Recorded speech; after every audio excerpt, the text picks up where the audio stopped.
Oke, setelah 35 hari bareng iPhone 15 Pro Max ini, gue coba merenung lagi dan mikir, apakah yang gue rasain waktu bikin beberapa video kemarin ini masih sama? Misalnya, beneran baterainya boros, overheat juga, apakah action buttonnya berguna? Terus, beneran gak sih USB-C-nya sepenting itu? Gimana material titaniumnya? Katanya gampang pecah. Dan terakhir, apakah gue happy pakai HP ini setelah 30 harian lebih? Mari kita jawab pertanyaan-pertanyaan tadi. Oke, kita mulai dari USB-C. Yang selain bisa share chargeran sama Android, ada satu hal yang benar-benar berasa buat gua dan bikin iPhone ini jadi naik level. Yaitu setelah gua shoot dari kamera mirrorless gua ini, gua bisa lihat langsung hasilnya di iPhone. Tinggal model converter ini aja ya, colok SD card, sambungin ke iPhone, buka files, terus bisa lihat deh footage-nya, beserta audionya juga. Bahkan bisa kita potong, save ke HP, dan langsung upload sosial media. Yang mana sebelumnya gue masih bawa laptop buat lakuin ini. Sebenarnya nggak cuma SD card ya, kalau mau hard disk atau SSD juga bisa langsung ke detect.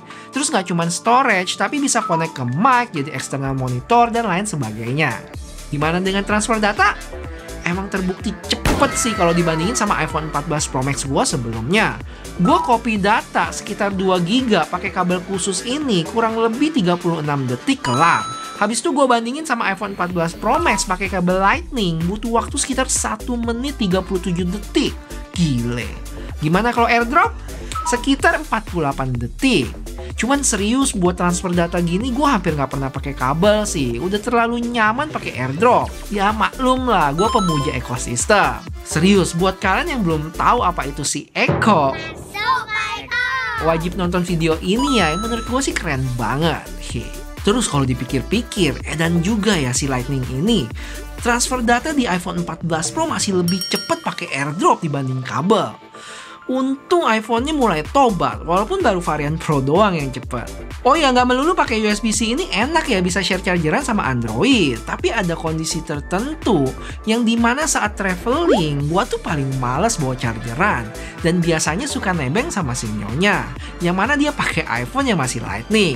Alhasil, nggak bisa ngecharge waktu itu dan mesti beli kabel USB-C baru. Dan menurut gua hal ini mungkin bisa kejadian sama kalian juga ya, kalau pasangan, keluarga, atau teman segrup hangout kalian pada pakai iPhone yang semuanya masih Lightning. Cuma ya ini kondisi-kondisi tertentu aja sih.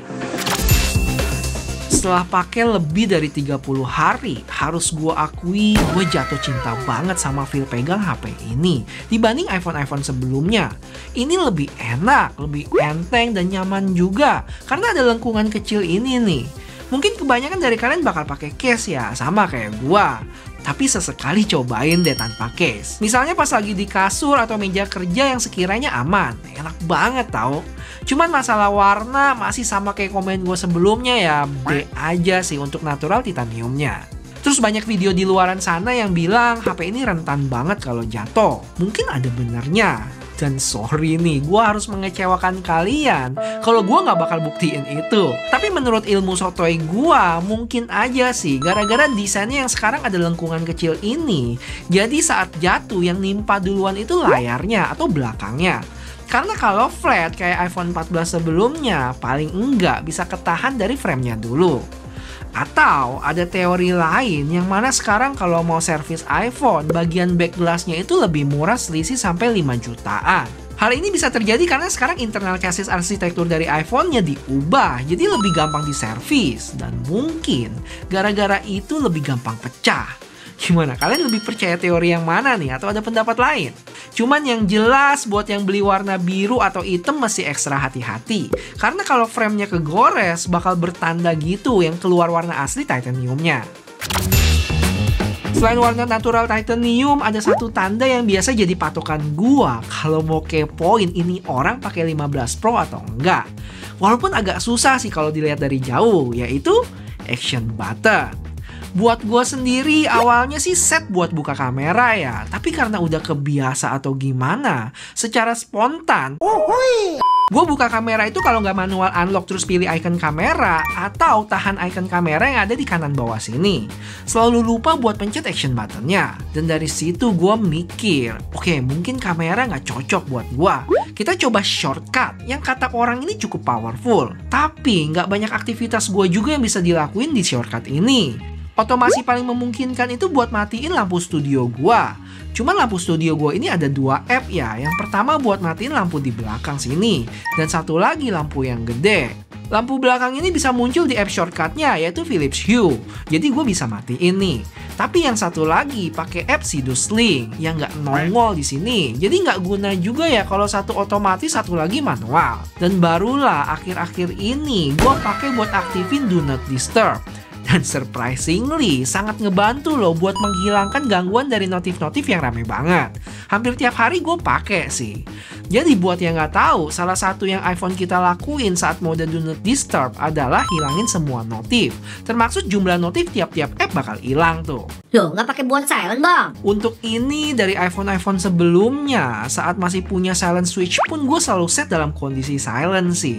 Jarang diubah-ubah, jadi percuma kalau actionnya dipakai buat itu. Buat baterai dari pemakaian gue sejauh ini cukup oke ya. Kalau memang aktif banget di luar dan pakai banyak kamera, bisa di 6 jam SOT-nya. Kayak yang sempat gue bikin videonya di sini nih. Kalau yang nyantai di rumah, pakai buat yang enteng-enteng kayak nonton YouTube, sosmed, sama textingan, bisa dapat 7-8 jam SOT. Kalau dilihat di sini nih, dari 10 hari terakhir, rata-rata gue dapat SOT hampir di 7 jam. Yang menurut gue udah oke sih, dan semoga semakin lama bisa semakin awet.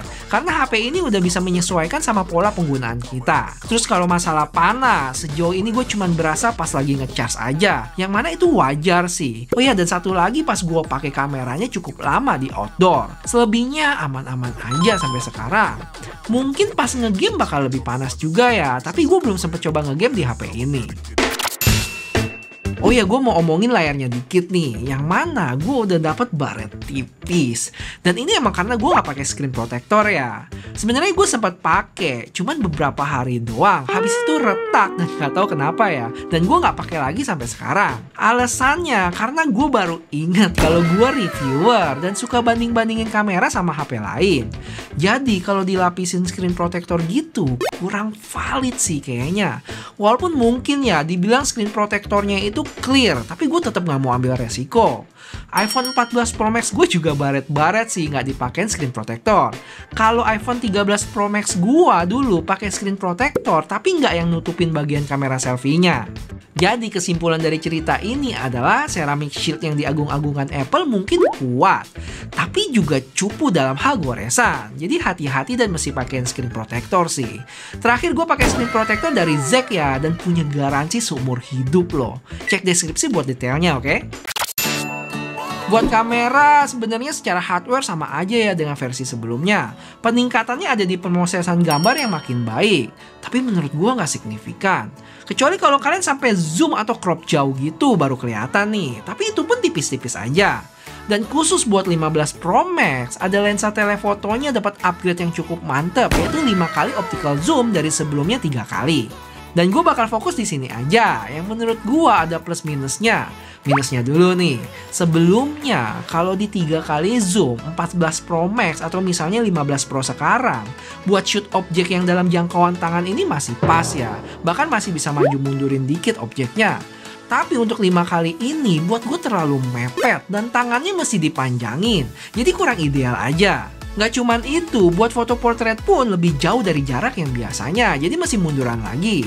Cuman kalau untuk hasil foto nggak usah diraguin lagi lah ya. Bokehnya terlihat natural dan tajam juga gambarnya. Udah kayak foto pakai kamera pro. Sedangkan keuntungan dari 5 kali ini jelas jangkauannya yang lebih jauh, terutama buat video.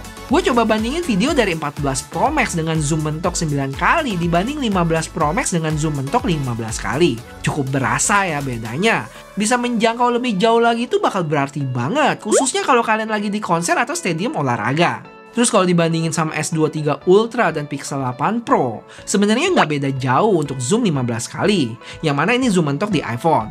Oh ya, zoom mentok Samsung dan Google ini bisa di 20 kali. Dan kalau dirasa stabilisasi lensa 5 kalinya kurang mulus, bisa pakai action mode. Di previewnya sih emang kelihatan gempa ya, tapi hasil akhirnya wah stabil banget. Intinya, apakah lensa 5 kalinya berguna?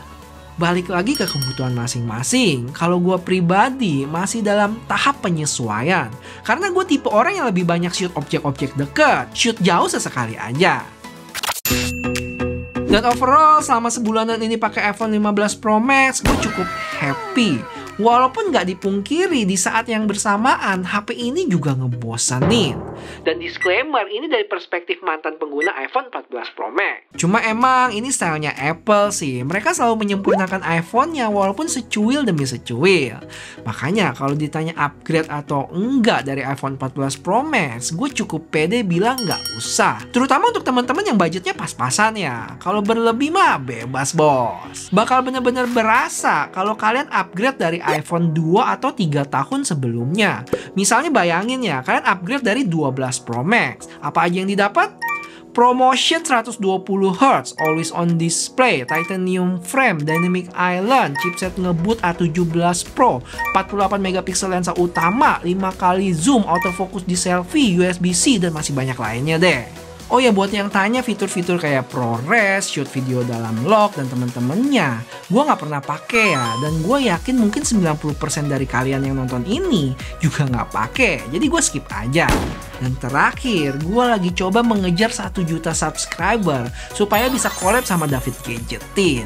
Jadi buat temen-temen yang belum subscribe bisa pertimbangin subs ya, dan buat yang udah boleh bantu like video ini, oke? Thank you.